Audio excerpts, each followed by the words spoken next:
उत्तराखंड मेरी मातृभूमि, मातृभूमि ओ मेरी पितृभूमि।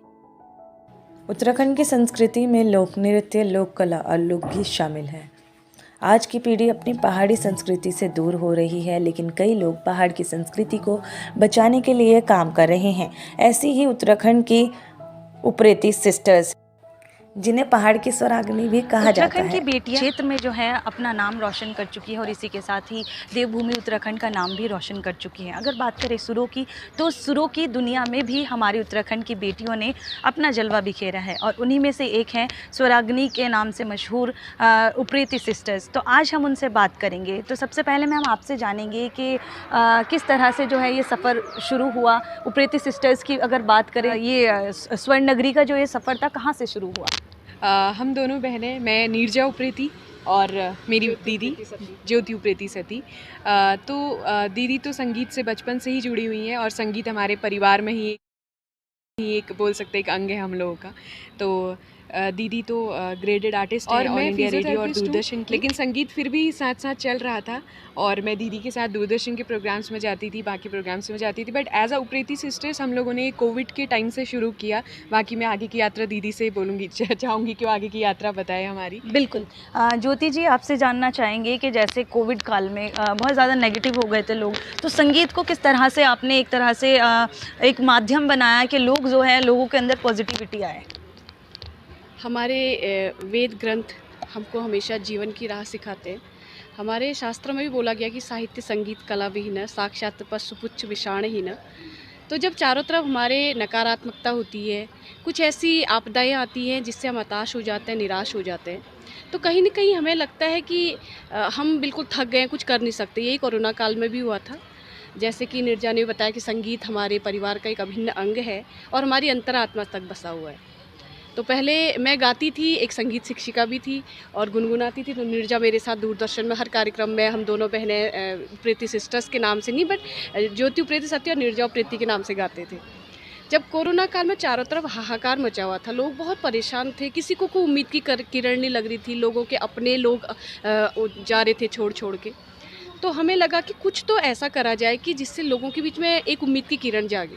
तो हमने श्रीमद् भगवद गीता का संगीतबद्ध हमने दोनों ने किया, उसको पढ़ा, फिर उसको पूरा संगीतबद्ध करके लोगों के सामने एक एक श्लोका को रखते गए, उसके सार को रखते गए, उसके करते करते हमने 18 अध्याय पूरे करे।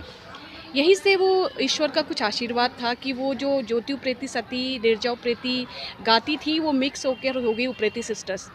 तो यहाँ से हमारा ये संगीत का सफ़र शुरू हुआ और जिन पारंपरिक लोकगीतों को हम लोग रेडियो में और दूरदर्शन में मंचों में गाते थे, उन पारंपरिक लोकगीतों को हमारी हमेशा से अपनी माटी से लगाव रहा। वो हम दोनों का यही प्रयास रहता था उप्रेती सिस्टर्स के माध्यम से भी, कि जिस परंपरा को आज लोग सिर्फ नाचने गाने तक सीमित रख रहे हैं, सिर्फ डीजे तक, बैंड बाजों तक अपनी पहचान बताते हैं कि हम हैं। तो उप्रेती सिस्टर्स के नाम से हमने अपनी परंपरा गीतों को आगे लाए, उनको गाया।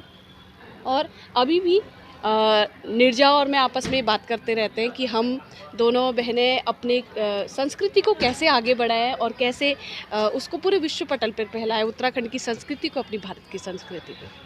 बिल्कुल। अगर सुरों की बात करें तो सुरों को अध्यात्म और संस्कृति से जोड़कर जिस तरह से उप्रेती सिस्टर्स ने एक तरह से पेश किया है, तो कहीं ना कहीं जो है लोगों के लिए कहीं ना कहीं मिसाल बनी है ये। मैम, जानना चाहेंगे कि अगर सुर और ताल की बात करें तो उत्तराखंड की संस्कृति में भी कई ऐसे लोकगीत हैं जो कि थिरकने पर मजबूर कर देते हैं, लेकिन कहीं ना कहीं आज के युवा जो है नहीं जुड़ पाते हैं।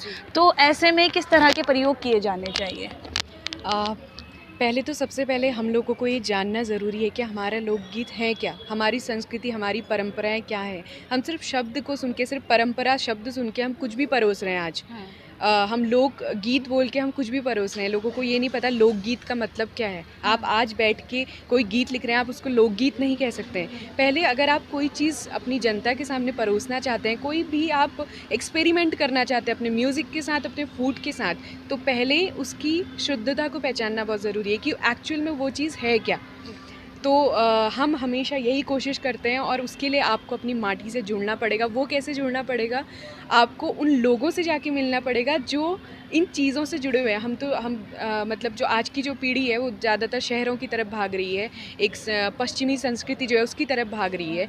जब आप अपने गांव में अपनी दादी के पास में बैठ के उसकी बातें नहीं सुनोगे, अपने परदादा से उनकी पुरानी लोक गाथाएँ नहीं सुनोगे, गीत नहीं सुनोगे, तो आपको कैसे पता चलेगा कि ये हमारी संस्कृति है? आप अपनी भटकी चुड़कानी छोड़कर मोमोज़ चाउमीन तक ही सीमित रहोगे तो आपको कैसे पता चलेगा कि ये आपका खाना मंडुए की रोटी, झंगोरे की खीर, ये चीज़ें हमारा जो है हमारा खान पान ऐसा हुआ करता था।